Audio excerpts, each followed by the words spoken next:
તેના માટે મેં અહીંયા સમ્રાટનો લોટ લીધો છે, ચણાનો.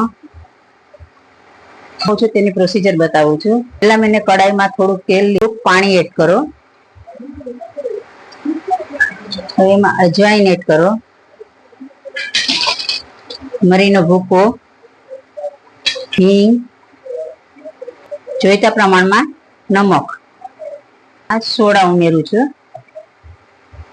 સોડા પણ જોઈતા પ્રમાણમાં ઉમેરવાનું છે. હવે આનું આપણે ઘોલ તૈયાર કરશું. એને અચ્છી તરહ સરસ રીતે બધી વસ્તુ મિક્સ કરી લેશું. લોટ લીધી છે, એમાં હું ચણાનો લોટ એડ કરું છું. હવે જે આપણે ઘોલ તૈયાર કરેલું એ આ ચણાના લોટમાં એડ કરીશું.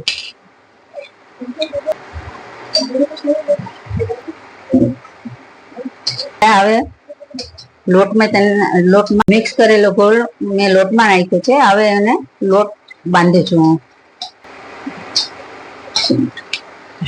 ચણાનો લોટ પાણી ઓછું લે છે, માટે જોઈતા પ્રમાણમાં પાણી એડ કરવું.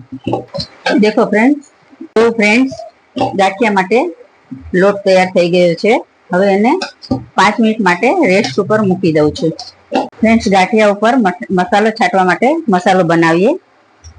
એના માટે મેં થોડું નમક લીધું છે,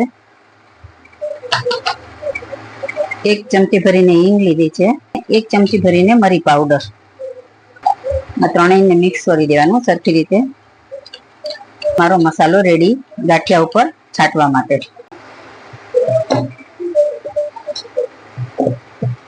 આ ગુજરાતની ફેમસ આઈટમ છે, ખાવામાં બહુ જ ટેસ્ટી લાગે છે.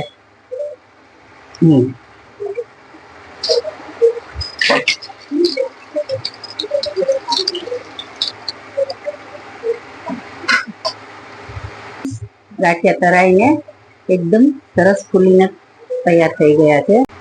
તેના ઉપર આપણે મસાલો જો રેડી કર્યો હતો એ છાંટી દઈએ.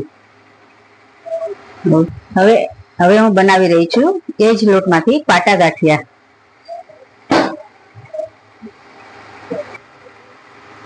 અરે વાહ!